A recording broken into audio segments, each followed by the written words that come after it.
deciding residential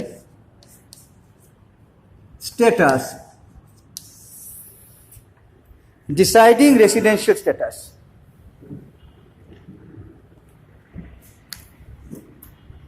Here you have to remember certain points, 2-3 points. For deciding residential status, you have to remember number one point,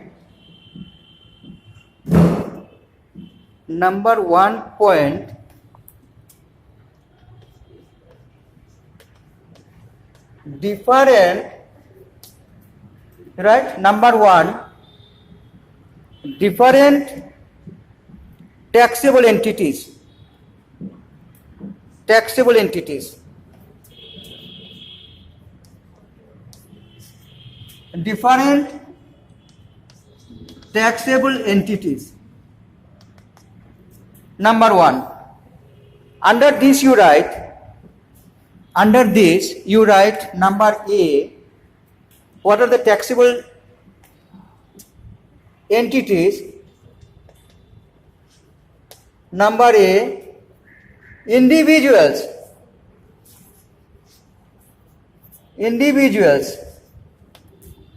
Number A you write individuals. Number 2 you write Hindu undivided family. Hindu undivided family.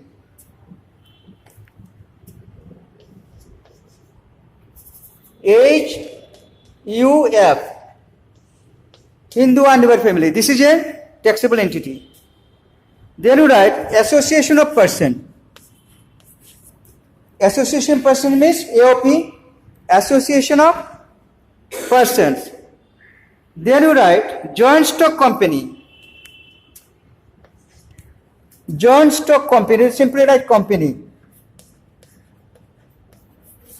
Company. These are the different taxable entities. Then you write any other person. Any other person. Any other person.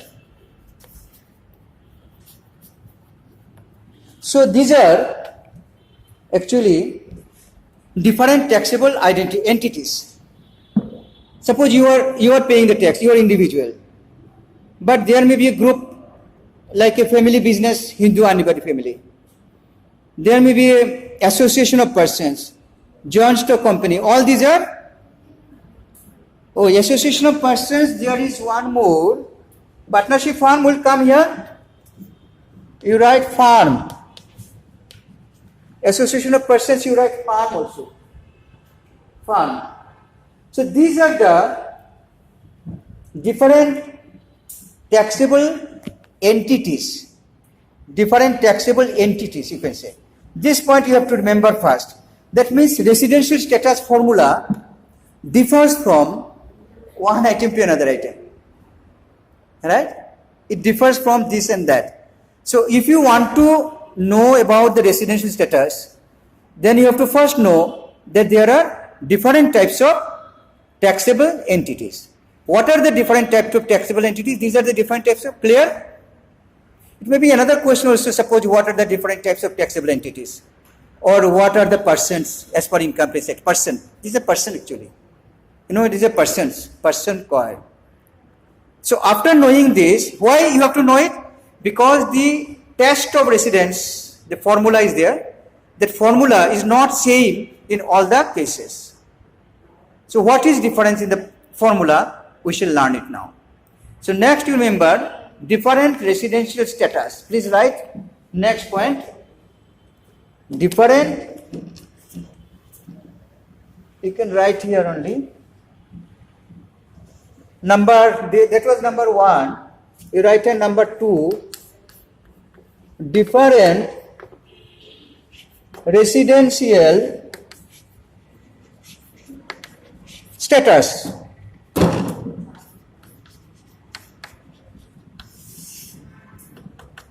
Different residential status.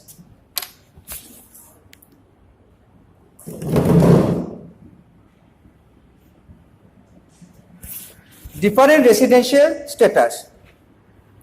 So this is a point we shall learn now, and we shall find, already I told you that residential status may be broadly two, resident and non-resident, and resident is again of two. I gave you resident and ordinarily resident, and resident but not ordinarily resident. Those things I'll explain now. So you write a little bit. An SSE is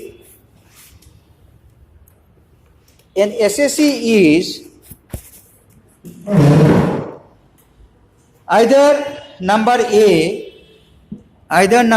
you write resident in India, or number B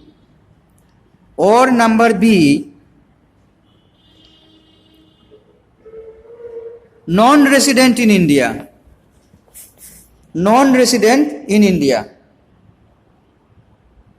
Stop. However, a resident individual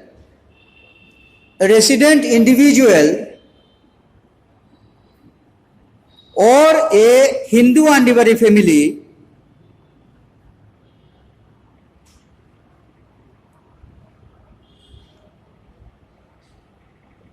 may be either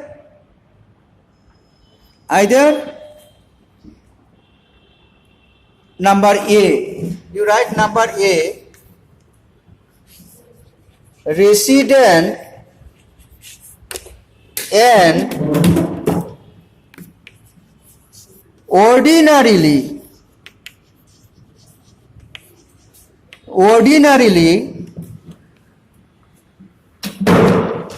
resident and ordinarily उठाई दिएছেন लोग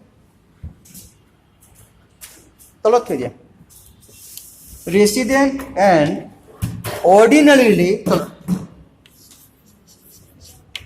resident in India, resident and ordinarily resident in India. And number B, resident but not ordinarily resident in India. See, that means out of these different types of SSEs, you take individual and HUF, these two. Only these two can be either resident and ordinarily resident in India, or resident but not ordinarily resident in India. And other SSEs are not classified this way. They are either resident or non-resident. Finish. But for individual and HUF, resident again divided into these two. Clear? So let's give a note to you so that you can remember it. All of chat to there.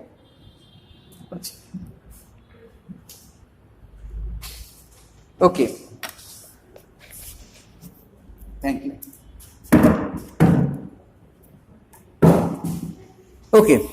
You write, therefore an individual or a HUF, therefore an individual or a HUF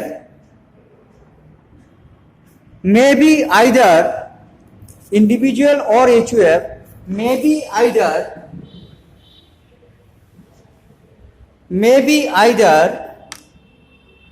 you write number A, number B, number C. These things you write again.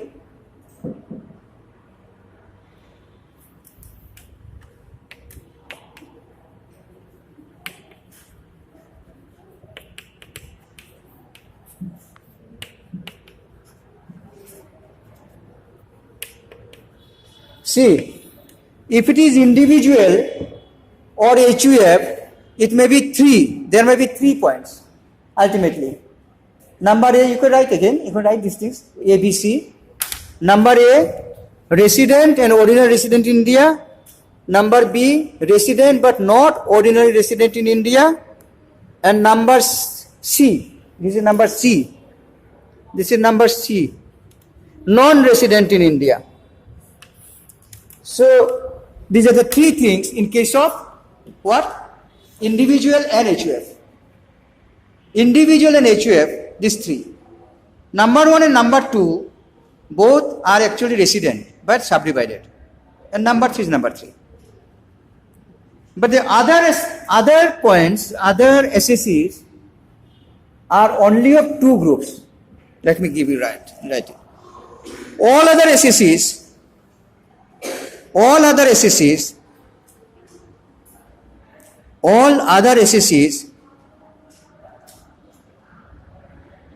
that is, you can write example, that is a firm or an association of persons, a firm or an association of persons, or joint stock company, or every other person can be either means these three, these points are grouped into different things. Number 1, number 2, we have shown this thing, 3, and others are only 2 types. Please write, can be either of number A, resident in India, and number B, non-resident in India.